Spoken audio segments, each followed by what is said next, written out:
영화 공들이의 솔루션 북은 미셸 공드리 감독의 신작인데요. 그의 작품인 무드 인디고 제작 과정에서 있었던 일을 소재로 하는 영화라고 합니다. 그러니까 창작자의 자전적인 이야기를 다루고 있는 것이고요. 극중 영화 감독 역할인 마크는 미셸 공드리 본인이 반영된 인물인 것입니다. 이 작품은 제76회 칸 영화제 감독 주간에 초청된 작품인데요. 76회 칸 영화제에서는 추락의 해부가 황금 종려상을, 존 오브 인터레스트가 심사위원 대상을 수상하기도 했죠. 저는 지금까지 공드리의 솔루션 북을 제외하고 미셸 공드리 감독의 작품 2편 만날 수 있었습니다. 이터널 선샤인 그리고 수면의 과학 2편 모두 좋았는데요. 제가 공드리의 작품들을 보면서 느낀 감흥을 말씀드리면요. 그의 영화는 얼핏 보면 대중 친화적으로 보이는데 막상 마주하면 꽤나 난해하다는 것입니다. 때로는 라스 폰 트리에의 작품들만큼이나 호락호락하지 않은 것이죠. 공드리의 솔루션 북도 마찬가지였고요. 공드리 본인의 파편화된 정신세계를 그대로 스크린에 옮겨놓은 영화처럼 느껴지기도 하더라고요. 그런데 역설적으로 바로 그 지점이 그의 세계의 매력일지도 모르겠습니다. 아무튼 그 어느 때보다도 더욱더 뇌피셜을 섞어서 공드리의 정신을 탐구해보도록 하겠습니다. 공드리의 솔루션북 끝장 리뷰 지금 시작합니다.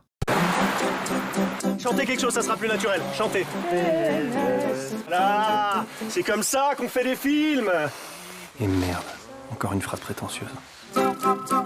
공드리의 솔루션북의 인상 깊은 지점은 극중 감독인 마크가 말하는 많은 것들이 실제로 이루어지고 있다는 점인데요. 무리하고 말도 안 되는 요구사항을 이야기해도 그것이 어찌어찌 됩니다. 예를 들면 본인이 직접 지휘를 해 사운드 트랙을 완성해 나가는 과정이 그럴 것이고요. 스팅을 비용 없이 섭외하는 면면이 그렇겠죠. 그중 저에게 특히 흥미로웠던 지점은 여우 막스 스토리입니다. 마크는 문득 막스라는 여우에 관한 스톱모션 애니메이션을 만듭니다. 여우는 자동차에 치여 교통사고를 당하기도 하고요. 귀를 가위로 이용하는 방식으로 헤어살롱을 개업하기도 하죠. 그런데 이 기상천외한 이야기는 변주되는 방식으로 마크의 세상에서도 벌어지는데요. 출장 미용사가 마을의 미용실을 개업하게 되고요. 잠시 마을의 대표를 맡게 된 마크는 가위를 이용해 개업 리본을 자릅니다. 직후 자신의 작품을 비판했던 동료 막스가 등장해 총격전 후 교통사고로 사망하게 되죠. 그러니까 여우 막스의 스토리는 복합적인 형태로 현실과 엮이는 것인데요. 헤어살롱과 가위를 경유해서는 여우 막스와 마크가 포개질 것이고요. 교통사고를 통한다면 여우 막스와 동료 막스가 포개지겠죠. 영화의 오프닝에 마크의 신작 초안을 공개하는 자리에서 막스는 감독이 아닌 제작자와 한 목소리를 내는데요. 이로 인해 마크는 빈정이 상하게 되고요. 이 모든 이야기가 시작됩니다. 그러니까 악랄하게 말해 막스가 비극을 맞이한 것은 마크의 희망사항이 발현된 것이라고 볼 수도 있겠죠. 역시나 마크가 원하는 대로 세계가 움직이는 것입니다. 이 지점에서 오해하시면 안 되는 게 그렇다고 공드리가 오만함을 드러내고 있는 것은 아닌데요. 자신만의 방식으로 조력자들에 대한 고마움을 표명하고 있기도 합니다. 천방지축 날뛰는 마크를 포용하는 편집기사 샤를로트 등등의 스태프들을 그리고 있으니까요. 영화 초반 그들이 마크의 플랜 B에 적극 동참하는 것을 보니 스태프들 역시 마크를 인정하고 작품의 가치를 알아보는 것처럼 느껴지기도 하더라고요. 그럼에도 불구하고 결국 극중 마크의 신작은 감독이 지향하는 대로 완성됩니다. 마크의 변덕처럼 편집 순서도 완전히 역순이 되도록 재편집되고요. 음악도 감독이 원하는 대로 되니까요. 마크는 이런 이야기를 합니다. 내가 여러 일들을 중구난방으로 벌이는데 그게 결국 하나의 장면으로 모인다라고 말이죠. 저는 여기서 공드리월드에 대한 힌트를 얻었는데요. 파편화된 의식의 흐름들의 총합이 공드리월드의 핵심이라고 말이죠. 그러니까 마크, 즉 공드리의 방식이 옳은지 아닌지는 중요한 팩터가 아닌 것 같습니다. 본인만 걸작이라고 여기면 될 뿐인 것이죠. 마치 극중 해결책처럼 말이죠. 이 작품의 제목이기도 한 해결책은 마크가 오래전에 구상했던 책입니다. 이 세상 모든 문제에 대한 솔루션을 기입하겠다는 목적의 책이죠. 그런데 해결 방법이 지극히 주관적입니다. 자동차 사고를 방지하기 위해 3단 기어 사용 철폐 등이 그렇겠죠. 저는 결국 해결책이 공드리의 영화인 것 같습니다. 나만의 형식으로 나만의 답을 내는 의식의 집합체라고 해야 될까요? Ça vous plaît pas? On arrête le tournage.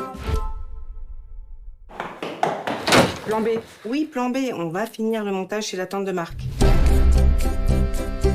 반복 언급드렸듯 공드리의 솔루션북의 마크는 미셸 공드리의 현현일 것입니다. 마크는 모순 그 잡채인 사람입니다. 정서불안해 괴팍한 면모로 보이기도 하다가 때로는 비범하게 느껴지기도 하고요. 차가운 사람처럼 굴기도 하는데 숙모 드니즈에 대한 매우 따뜻한 마음을 비치기도 하죠. 이뿐만 아니라 폐건물을 살 때는 과감하게 결정하더니 영화의 중간중간 놓인 속마음 내레이션에서는 한없이 소심가이의 모습을 보이기도 합니다. 저에게는 결국 이 모든 가치의 합집합이 바로 공드리의 세계이자 미셸 공드리 그 자체로 보이는 것인데요. 그러니까 그의 영화는 이렇게 대척점에 있는 여러 가치들이 부딪히고 시너지를 내면서 완성되는 무엇인 것입니다. 챕터 1에서 인용했던 여우 막스의 이야기도 이에 대한 예가 될 수 있겠죠. 언급드렸듯 막스는 마크 본인과 공명하면서 동시에 마크가 극혐하는 동료 막스와 겹치기도 하니까요. 이러한 공들이의 세계는 상승과 하강의 이미지를 통해 표현되고 있기도 한데요. 공들이의 솔루션북은 반도체 단자처럼 보이는 하네스 뭉치를 쭉 따라가는 것으로 시작됩니다. 아래에서 위쪽으로 상승하는 방향으로 진행되고요. 그 끝에는 마크의 작품 초원이 상영되는 TV에 도착하죠.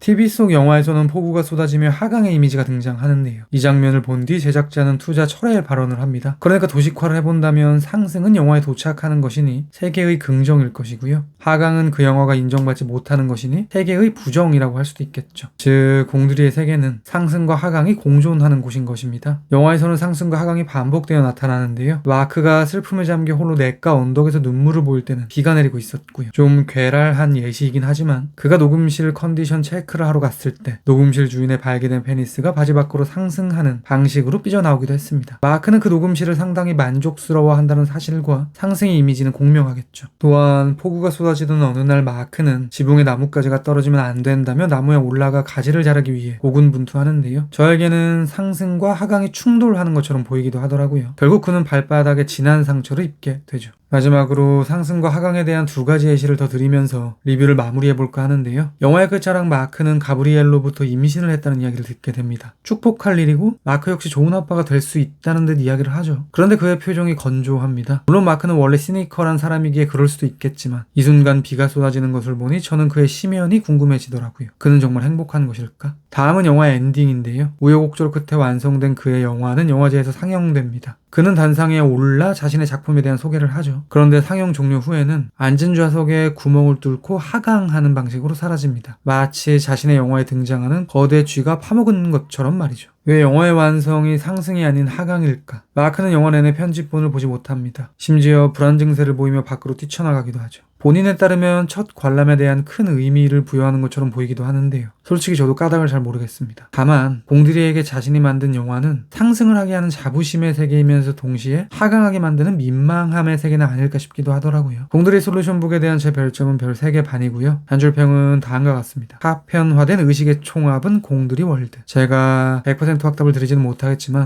아마도 다음 리뷰는 지금 보여드릴 이 영화가 되지 않을까 싶습니다. 그리고 당연한 이야기지만 그 어떤 영화라 해도 언제나 영화는 제 리뷰보다 무조건 위대합니다. 들어주셔서 감사합니다. 만약 말입니다. 인생이 한 번은 연습이라면, 그래서 시간을 되돌린다.